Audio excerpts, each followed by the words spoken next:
want to welcome everyone.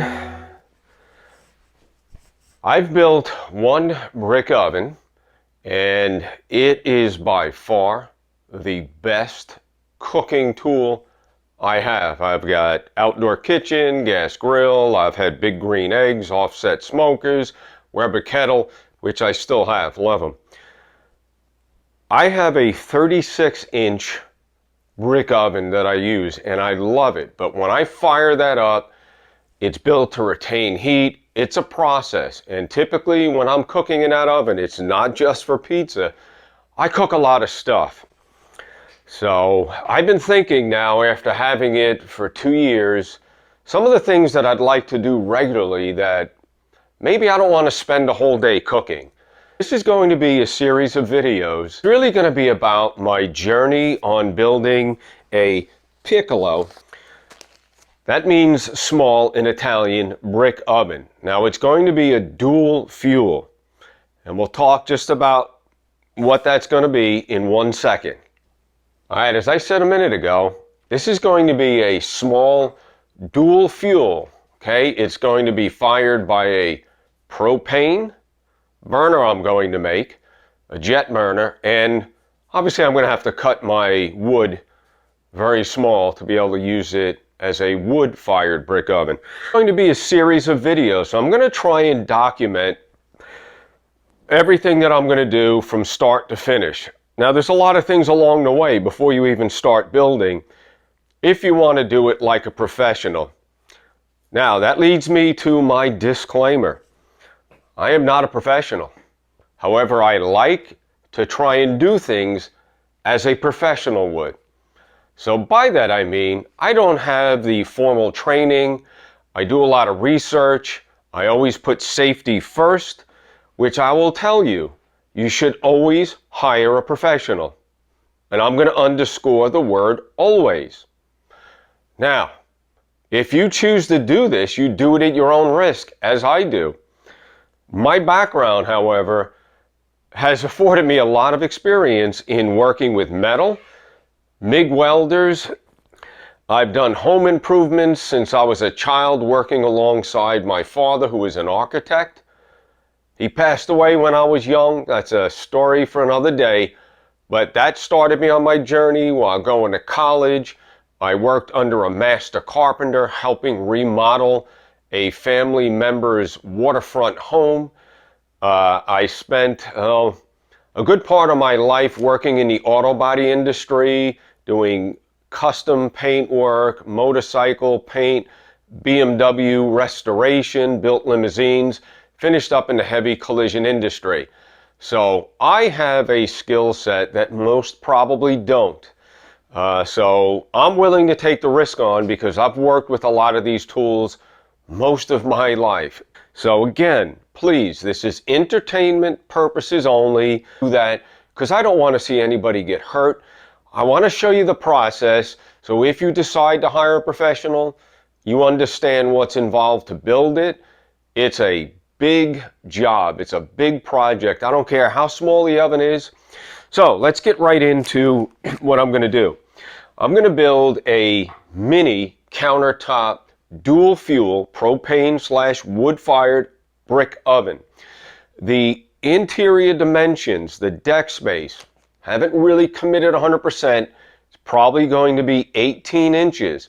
I might go up to 24. That's not what I want to do. That might be a build for another day. I really want something small that I can get in one roasting pan.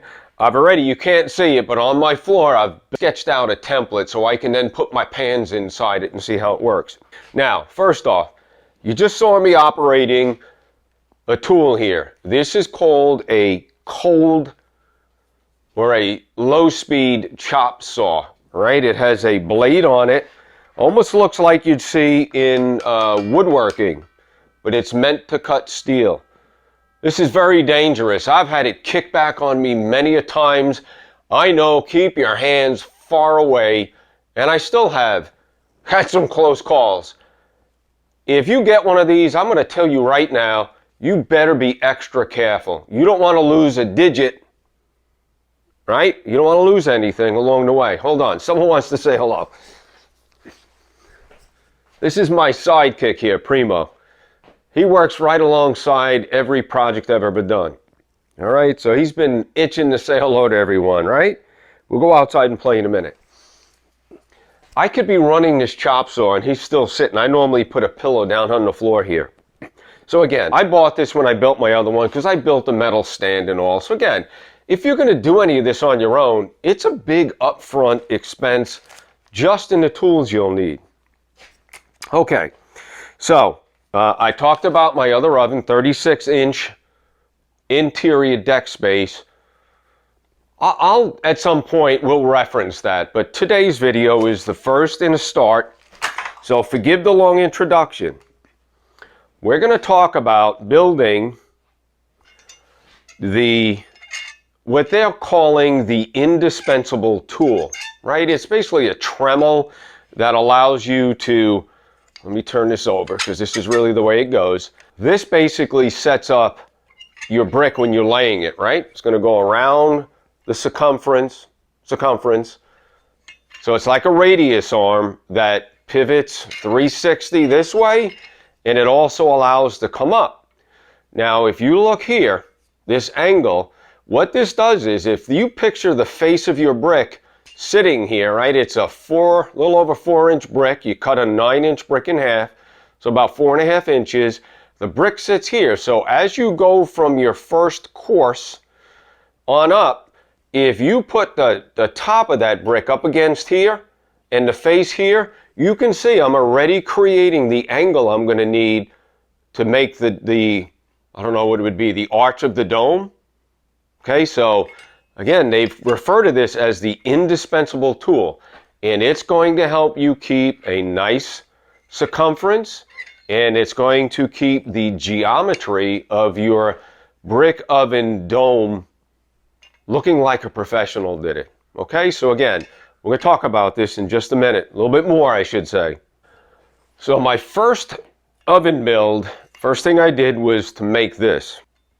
For the most part, I'm very satisfied with the tool. But this here, on the lower courses, this is perfect. I designed it to be the width of a brick. And by the way, we're talking a fire brick that's made to withstand up to 2,000 degrees, right? So let's make sure we're clear about that. What I found when I built my oven is, as I got up further in the top part of the dome, the arch, it was too wide, so I had to turn it sideways, right? So I was using it like this, going around, versus like this way. I'm going to cut that in half so that when I get up to the top, my bricks are going to be smaller, because when you make that tighter circumference, you have to cut your brick down even more if you want it to look nice. Okay, so that was one design flaw. I'm going to try and get in a little closer here so you can see what I did. I made a cross. This is, I actually mount this down to the brick deck. I have a little piece of tubing here, a bolt that was welded here, and then I ground that down. From there, I welded on an extension.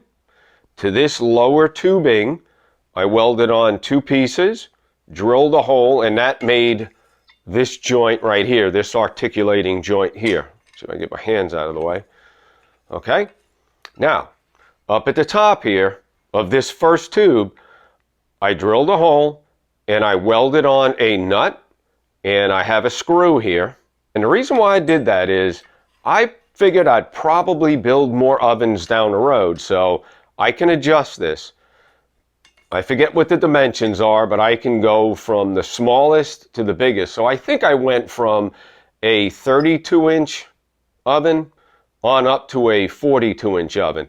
So that's why I have it that way. And again, this is how once I get my my radius, the length of my radius, I tighten it down.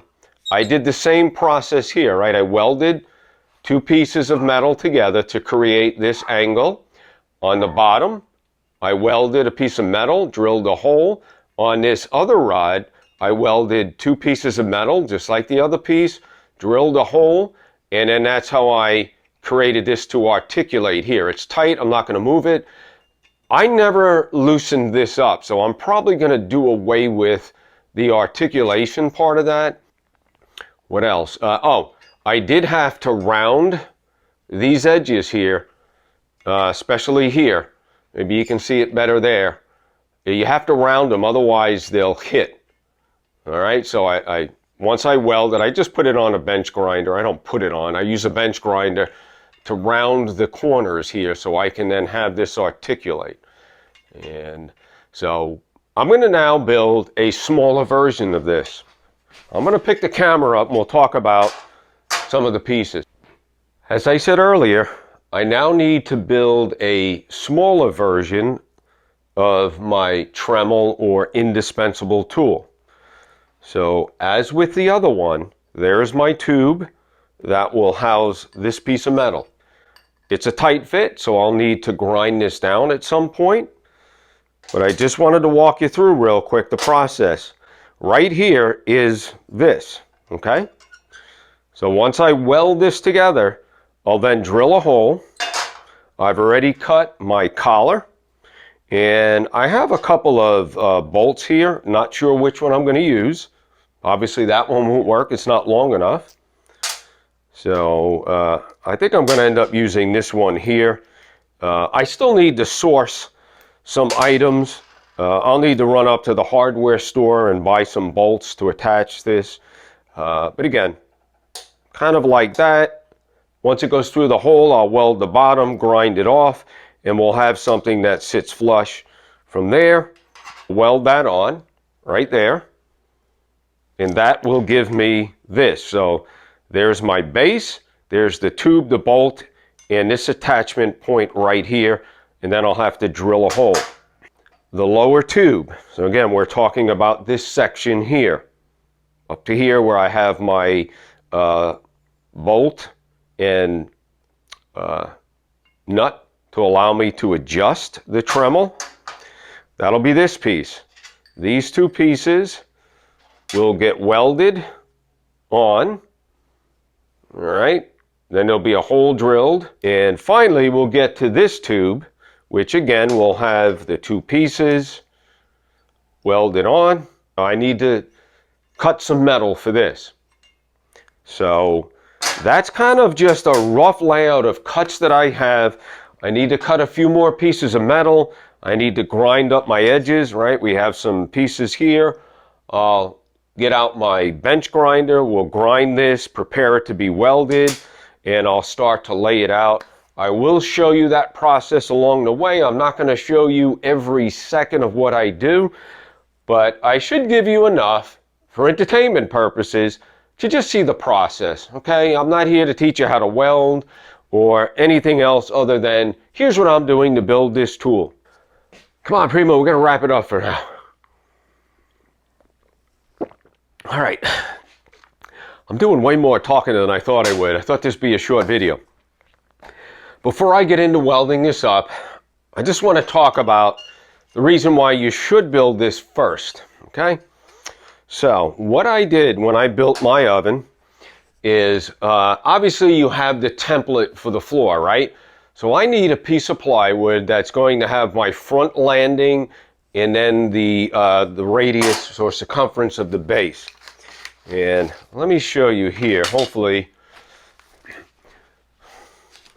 this is in the camera angle, but if I start in the center here, right, I can make an arch and then my landing, and then I can cut that out of a 1/4 inch piece of plywood.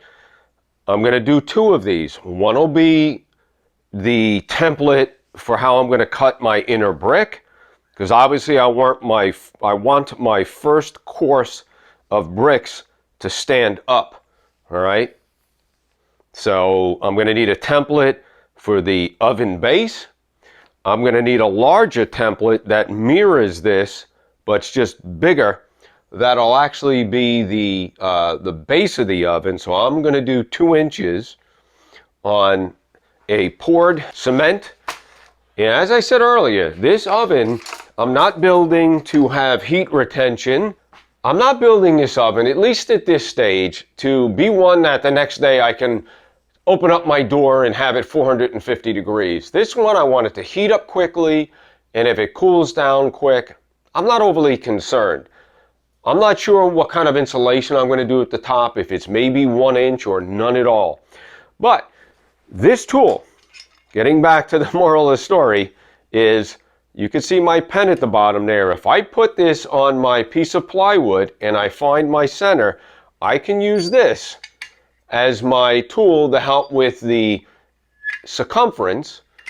And then when you come to the front, you just use a tape measure, T-square, and you square off the front landing.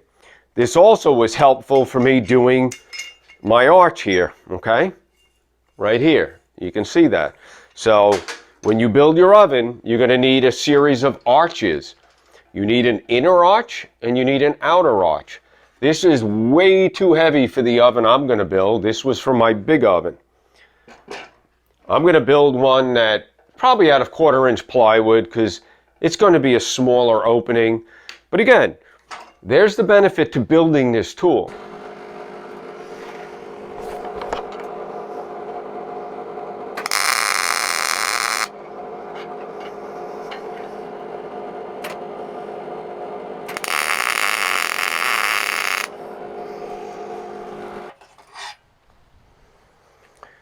All right, again, I'm not going to bore you with the welding. I'm just tacking it. Make sure I have a fairly square edges here. This again is going to be the base. I'll have to drill a hole. So starting to grind my edges and weld up the pieces for the indispensable tool.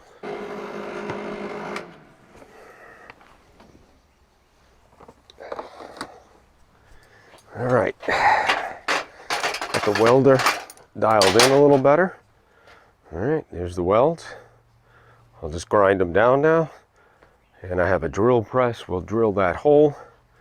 All right, coming right along.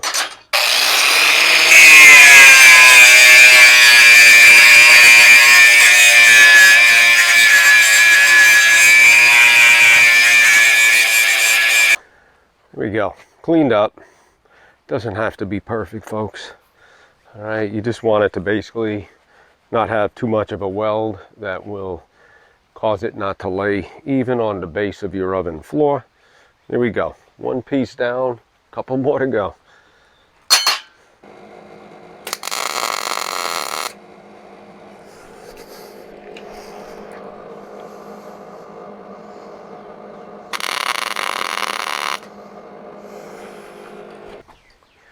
All right, real quick. I just have to adjust a little bit when you weld. Sometimes it'll pull. All I did to make this joint here is I clamped this other piece into here. That gave me the space I need. I just tacked it for right now. And now you can see it's got a little bit of a curve. We'll go ahead and straighten that out and we'll finish welding it off. So that is going to make up, let me get my pieces here. So I already welded the base.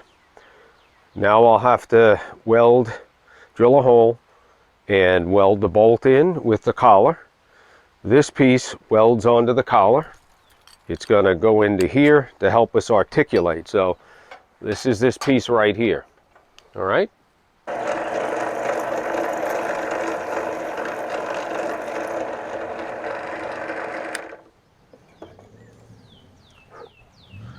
Okay, so a little trick, I've inserted this other piece that needs to get welded on. So when I drill my hole, I have everything where I want it to be.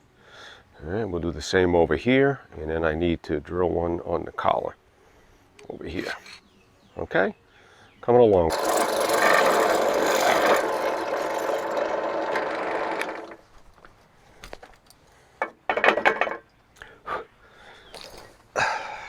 Okay, so I started out with a 1/8 drill bit and worked my way up to this hole size. We got our hardware. So what I'm doing, I have the bolt with a washer, and we're going to come on the other side. We're going to put another washer going to do a lock washer and then the nut.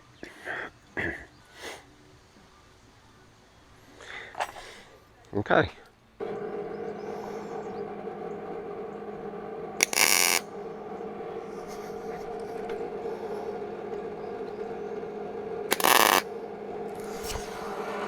That's the final tacking. All right, we'll take a look at what we got.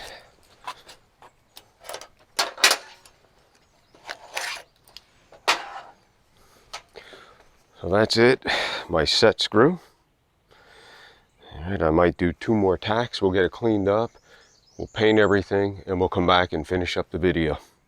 Almost there.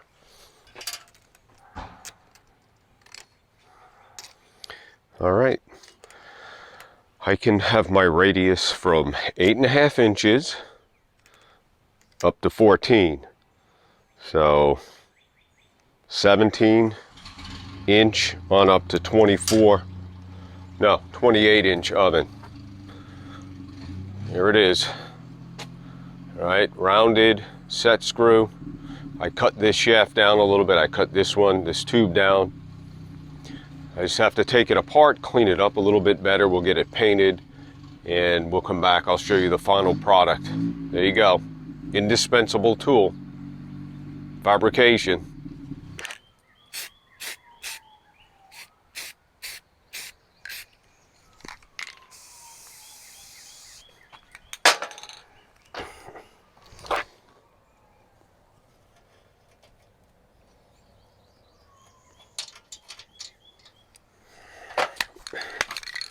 All right, in case anyone's wondering, Rust-Oleum, flat black. Turn it upside down, hit the nozzle, that keeps it clean. There's a lot of paint left, so probably when I make some type of a metal frame for my piccolo oven to sit on, I'll paint it with this also. So anyway, I've hung everything up, it's gonna dry. I'll come back when it's dry. I'll have it all together and that'll conclude the video. So stay tuned.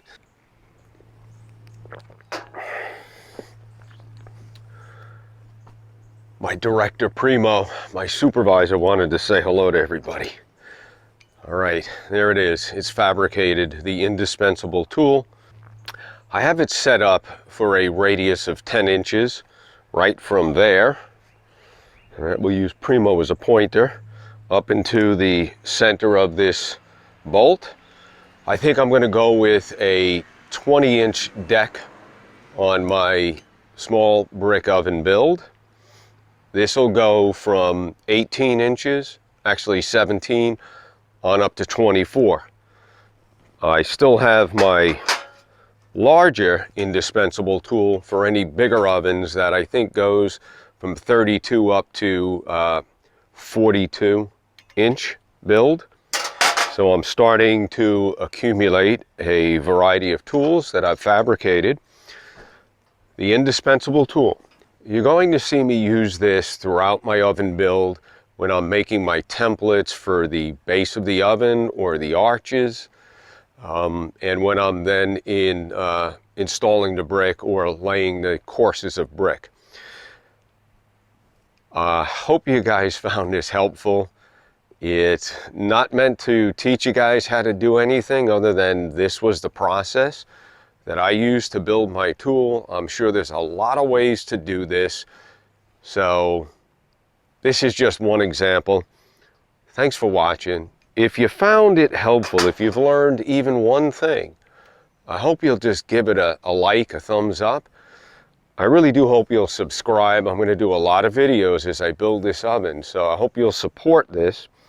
And I think the next video that I'm going to make is going to be my jet burner. I've never built a jet burner, but part of this oven is the dual fuel. I want to make sure that I can get down a really professional build on a jet burner before I commit to the small oven. So that's the next step. I have to build my jet burner. So thanks for watching, and I'll see you back here at the next video.